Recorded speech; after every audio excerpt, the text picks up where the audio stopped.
Assalamualaikum warahmatullahi wabarakatuh. Selamat pagi anak-anak, bagaimana kabar kalian hari ini? Semoga kita semua tetap sehat dan selalu dalam lindungan Allah Subhanahu wa Ta'ala ya. Amin. Meskipun kita melaksanakan pembelajaran secara daring karena adanya COVID-19 yang belum juga berakhir, Ibu berharap anak-anak tetap bersemangat dan berantusias untuk selalu mengikuti pembelajaran dengan baik. Dengan tetap mematuhi protokol kesehatan yang sudah diterapkan oleh para pemerintah, kita harus senantiasa menjaga kesehatan. Karena biar bagaimanapun, investasi paling baik dan paling mahal adalah diri sendiri. Langsung saja, Ibu sudah membagikan link absensi di WhatsApp group. Silakan kalian mengisi link kehadiran untuk nantinya Ibu rekap. Begitu. Oke, kita mulai pembelajaran kali ini dengan membaca basmalah secara bersama-sama. Bismillahirrahmanirrahim.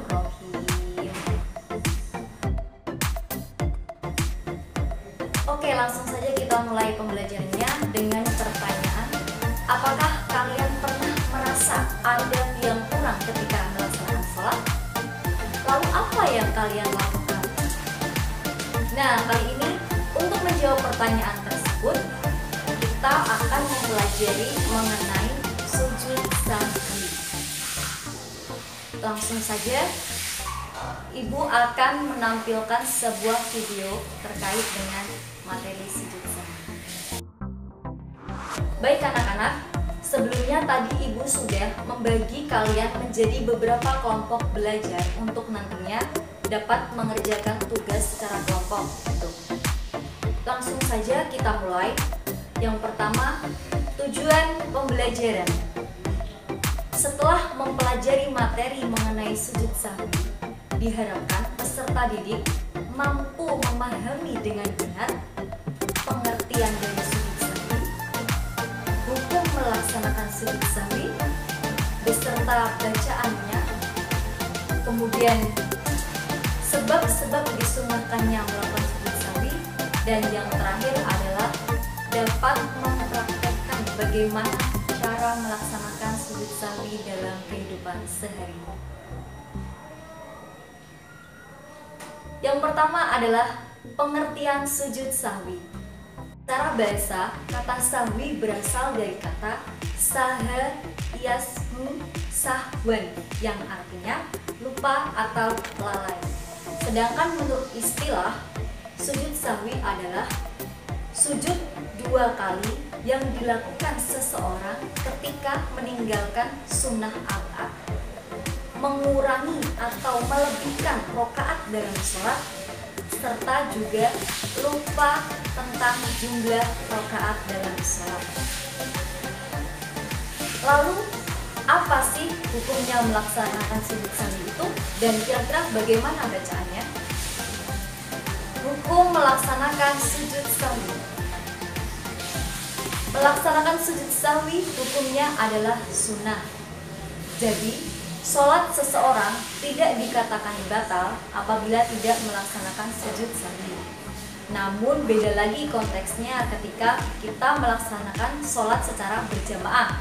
Apabila seorang imam melaksanakan sujud sahwi, maka kita juga harus melaksanakan sujud sahwi. Nah, untuk bacaan sujud sahwi itu adalah Bismillahirrahmanirrahim. Subhana man la yanamu wa la yasbih. Sekali lagi, Subhana man la yanamu wa la yasbih, yang artinya Maha suci Allah Subhanahu wa Ta'ala yang tidak pernah tidur dan tidak pernah lalai atau lupa. Selanjutnya adalah sebab disunahkannya melaksanakan sujud sahwi. Yang pertama, meninggalkan sunnah abad, yaitu amalan dalam sholat ketika ditinggalkan maka harus melaksanakan sujud sahwi. Namun beda halnya ketika yang ditinggalkan adalah sunnah hayat. Nah, yang perlu kalian ketahui adalah perbedaan sunnah abad dan sunnah hayat itu sendiri. Untuk sunnah abad, contohnya itu seperti tasyahud awal dan kunut. Untuk sunnah hayat sendiri, contohnya adalah membaca surat pendek setelah membaca surat Al-Fatihah. Nah, jadi ketika anak-anak lupa membaca surat pendek setelah membaca surat Al-Fatihah, maka kalian tidak perlu melaksanakan sujud sahwi. Yang kedua adalah ragu-ragu dalam meninggalkan sunnah abad. Kemudian yang ketiga adalah melakukan pekerjaan dalam sholat yang membatalkan apabila dilakukan dengan sengaja, namun tidak akan batal apabila dikerjakan karena lupa. Contohnya apa? Contohnya adalah menambahkan rukun sholat. Misalnya kalian sholat asar, melaksanakan sholat asar 5 rakaat yang seharusnya adalah 4 rakaat. Terus kemudian kalian melakukan rukuk 2 kali. Nah, itu kalian harus melakukan sujud sahwi. Kemudian yang keempat adalah memindahkan hukum bacaan auli kepada yang bukan tempatnya. Contohnya seperti kalian membaca Al-Fatihah ketika rukuk. Nah, yang terakhir, yang kelima adalah ketika kalian ragu dengan rokaat sholat. Misalnya, ketika kalian melakukan sholat duhur, kalian bingung atau ragu, tadi sudah 4 rakaat atau baru 3 rakaat ya. Nah, jadi kalian pilih rakaat yang lebih sedikit, kemudian menambahkan 1 rakaat lagi.